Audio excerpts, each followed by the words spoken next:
Hello guys, मेरा नाम है गणेश का। आप देख रहे हैं लॉ 91। इस वीडियो में हम बात करने वाले हैं नेशनल ग्रीन लॉ ट्राइब्यूनल की। पावर एंड फंक्शन देखेंगे एनजीटी के क्या क्या होते हैं।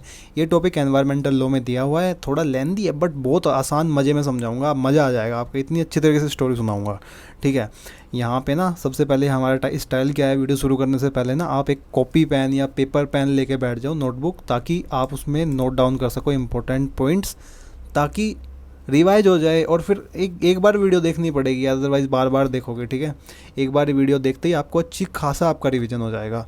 ठीक है, तो चलिए शुरू करते हैं। पहले इसका मतलब क्या होता है, ये भाई एनजीटी है क्या, आपके दिमाग में आई होगी नेशनल ग्रीन ट्राइब्यूनल है क्या।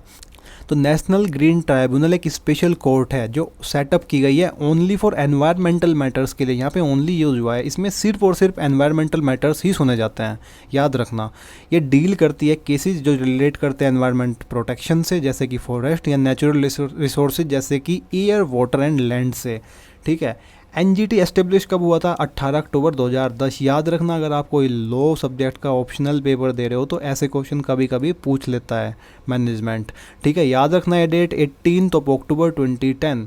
कौन सा ला है? National green tribunal act 2010। ठीक है, ये क्रिएट क्यों किया गया था, पर्पज़ क्या था इसको क्रिएट करने का? ताकि एक स्पीडी जस्टिस मिल सके एनवायरमेंटल के केसेस को।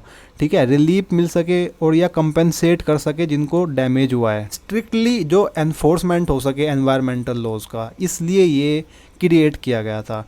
ठीक है, इंपॉर्टेंट है भाई, ये भी पढ़ लो। ठीक है, क्या लिखा हुआ है, कौन फाइल कर सकता है एनजीटी में? कोई भी फाइल कर सकता है, अगर आप अफेक्ट हुए हो या नहीं भी हुए हो।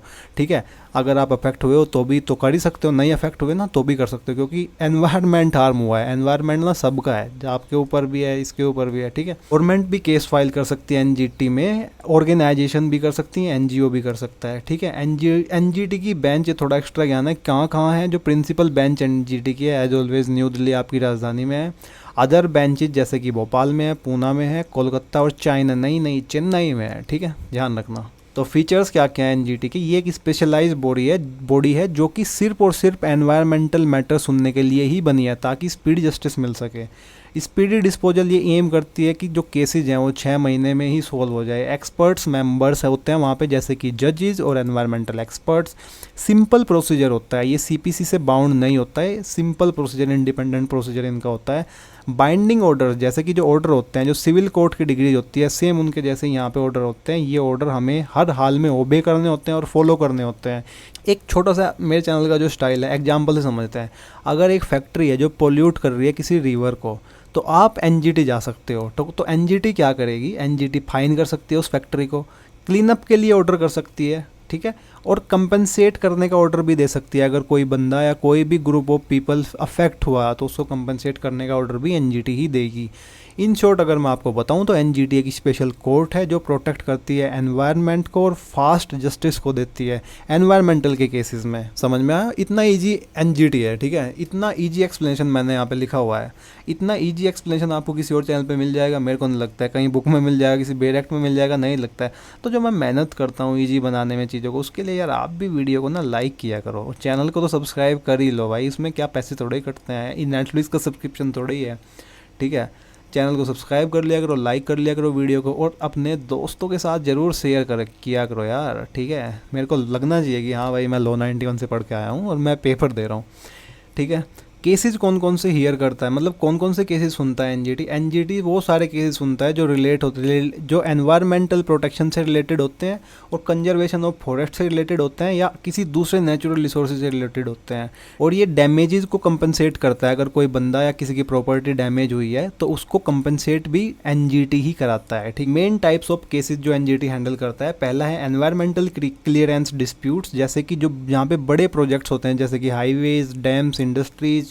ठीक है, और वो अप्रूव्ड हो जाते हैं बिना किसी प्रॉपर एनवायरमेंटल चेक के, तो वो केसेस भी एनजीटी हैंडल करता है। ठीक है, पोल्यूशन रिलेटेड मैटर जैसे कि air pollution, water pollution, noise pollution, industrial waste और इलीगल डंपिंग, मतलब कि इलीगल डंपिंग हो रही है आपके पास, आपके घर के बाहर की, मतलब थोड़ी दूर कोई एक मिल वगैरह ओपन हो गया है, वहाँ से इलीगल डंपिंग की जा रही है आपके घर के आसपास में, वो पोल्यूट कर रहा है आपके एरिया को। Deforestation and forest land issues, illegal cutting of trees. ठीक है, और फॉरेस्ट की लैंड का यूज करना नॉन फॉरेस्ट पर्पज़ के लिए। ठीक है, तो वो केसेस भी एनजीटी ही हैंडल करती है। ठीक है, wild life and biodiversity related matters, जो प्रोटेक्शन ऑफ एनिमल जहाँ पे आता है, प्लांट्स, नेचुरल हैबिटेट्स, वो सारे मैटर्स भी एनजीटी हैंडल करती है। Waste management issue, improper disposal of solid waste का डिस्पोजल इम्प्रॉपर होना, बायोकेमिकल वेस्ट का इम्प्रॉपर डिस्पोजल होना, प्लास्टिक वेस्ट जैसे केसेस भी सारे वही हैंडल करता है। पीआईएल एक पब्लिक इंटरेस्ट लिटिगेशन होता है जहाँ पे एक large group of people affect होते हैं, उसको बोलते हैं, तब एक पीआईएल फाइल की जाती है। वो ग्रुप्स, एक group of protection of environment भी, मतलब जो कोई ग्रुप बने हैं जो प्रोटेक्ट करते हैं एनवायरनमेंट को, ऐसा कोई ग्रुप है जो प्रोटेक्शन एनवायरनमेंट के प्रोटेक्शन में हिस्सा लेता है, वो वाला ग्रुप भी एक पीआईएल फाइल कर सकता है अगेंस्ट उन एक्शंस के अगेंस्ट जो कुछ हार्मफुल गवर्नमेंट एक्शन लेती है। गवर्नमेंट कौन से हार्मफुल एक्शन लेती है, जैसे कि आपके घर के बहुत ज़्यादा पास एक नेशनल हाईवे निकाल दिया ताकि वहाँ पे एक्सीडेंट वगैरह हो रहे हैं, ठीक है, पॉल्यूशन हो रहा है, नॉइज पॉल्यूशन रेजिडेंशियल एरिया में, या कोई प्राइवेट एक्शंस होते हैं, हार्मफुल प्राइवेट एक्शंस, उनके खिलाफ पीआईएल फाइल की जा सकती है एनजीटी में, ठीक है। बट वो पीआईएल रिलेटेड होनी चाहिए सिर्फ और सिर्फ एनवायरमेंटल केसेस की, ठीक है। पावर एंड फंक्शंस पढ़ते हैं। सेक्शन 14 में ज्यूरिडिक्शन दिया है, कहाँ कहाँ पे इसका ज्यूरिडिक्शन है। एनजीटी को पावर है सारे सिविल केसेस सुनने की जो रिलेट करते हैं एनवायरमेंट से और जो इन एक्ट्स के अंदर आते हैं। कौन कौन से एक्ट हैं वो? Water prevention and control pollution act 1974, air prevention and control of pollution act 1981, the environment protection act 1986, the forest conservation act 1980, the biological diversity act 2002, ठीक है। इसके अंडर जितने भी केसेस आते हैं वो सारे एनजीटी हियर करता है, ठीक है।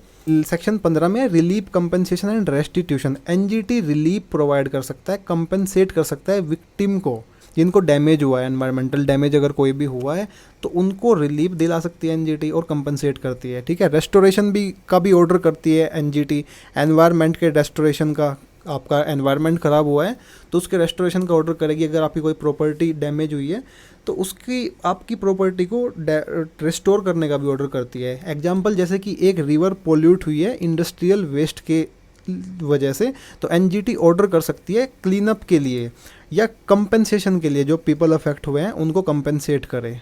एनजीटी वही अपील हियर कर दिया जो ऑर्डर पास किए जाते हैं पोल्यूशन कंट्रोल बोर्ड से, या फिर एनवायरमेंटल क्लियरेंस अथॉरिटी जो ऑर्डर पास करती है, या फिर जो फॉरेस्ट अथॉरिटी ऑर्डर पास करती है, उससे अगर आप यू आर नॉट सेटिस्फाइड तो आप अपील कर सकते हो एनजीटी में, ठीक। टाइम लिमिट होती है, अपील सिर्फ 30 दिन के अंदर फाइल की जा सकती है, ये 60 दिन तक एक्सटेंडेबल होती है। सेक्शन 19 प्रोसीजर एंड पावर बताता है एनजीटी सिविल प्रोसीजर कोड से, सीपीसी से बाउंड नहीं है, ये फॉलो करती है प्रिंसिपल नेचुरल जस्टिस का। एनजीटी के पास सेम सिविल कोर्ट्स की पावर होती है, समन कर सकती है विटनेस को, एविडेंस ऑन ओथ, मतलब एविडेंस ले सकती है ऑन ओथ, ठीक है, इशू कर सकती है कमीशंस और रिव्यू कर सकती है अपने खुद के डिसीजन को।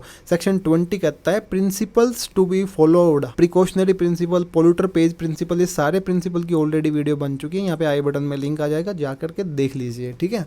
एनजीटी ये सारे प्रिंसिपल फॉलो करती है।